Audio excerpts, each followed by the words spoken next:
আজকে জরুরি একটা মিটিং ডাকা হয়েছিল। সেই মিটিংয়ে 19 জন অতিথি নেমন্তন্ন ছিল।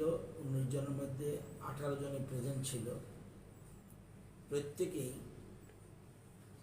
এই আসন্ন মধ্যশিক্ষা পর্ষদের মাধ্যমিক এবং উচ্চ মাধ্যমিক পরীক্ষা হবে কি হবে না এ নিয়ে মধ্যশিক্ষা পর্ষদ একটু দোলাচলে ছিল।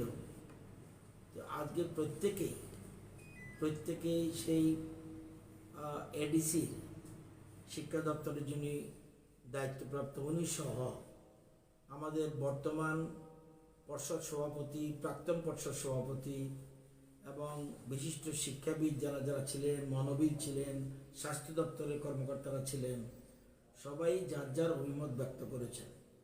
সবাই পরীক্ষার বিকল্প যে অন্য কিছু নেই এটা সবাই একমত স্বীকার করেছেন।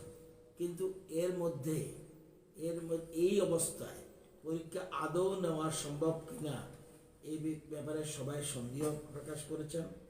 সবাই বলেছেন যে সিবিএসইর মূল্যায়ন কিভাবে হয় সেটা অপেক্ষা করার জন্য, এবং অন্যান্য মধ্যশিক্ষা পর্ষদ যারা আছে তাদের মূল্যায়ন কিভাবে হচ্ছে, শুধু পরীক্ষা বাতিল করলেই হবে না বা পরীক্ষা নিলেই হবে না, মূল্যায়ন কিভাবে হবে সেটার উপর পূর্ণাঙ্গ আলোচনা হয়েছে।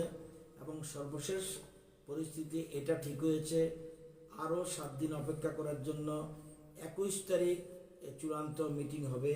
সেই মিটিংয়ে চূড়ান্ত সিদ্ধান্ত গ্রহণ করা হবে। এর মধ্যে আমরা অভিভাবকদের মতামতের জন্য আমরা ওপিনিয়ন চেয়েছি এবং সেই ওপিনিয়নের আগামীকাল 15 তারিখ সন্ধ্যা 6টা পর্যন্ত ওপিনিয়ন দেওয়া যাবে। তো এই অবস্থায় রয়েছে। বিশেষ করে স্বাস্থ্য দপ্তর পরীক্ষার পক্ষে কোনো রকম গ্রিন সিগন্যাল দেয়নি।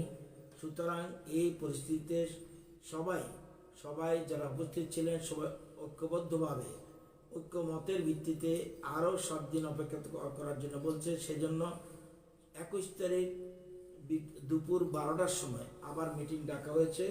সেই meeting in the meantime আমরা সিবিএসই কিভাবে মূল্যায়ন করে বা অন্যান্য পর্ষদ কিভাবে মূল্যায়ন করে সবটা দেখে আমরা চূড়ান্ত সিদ্ধান্ত গ্রহণ করব।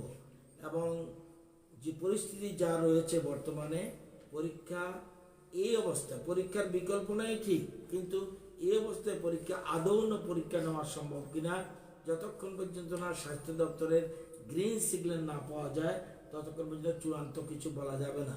এর মধ্যে অভিভাবকদের মতামত আগামীকাল সন্ধ্যা 6টার মধ্যেই পাওয়া যাবে। পরবর্তী সিদ্ধান্ত আমরা সেই জন্য 21 তারিখ চূড়ান্ত সিদ্ধান্ত গ্রহণ করব।